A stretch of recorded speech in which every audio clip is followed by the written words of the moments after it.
વાહ અમારે ભાઈ આ કામ ઊંચું થઈ ગયું છે ભાઈ વિરાંગભાઈ ને કામ ખરેખર છે ને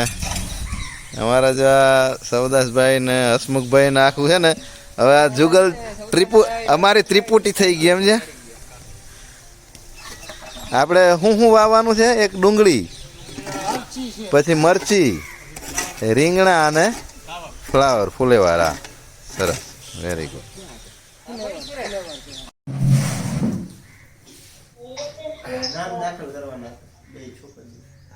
અત્યારે ક્યાં છે પછી સરટી કાઢતે છે કઈ ઓલું જ ના આપણે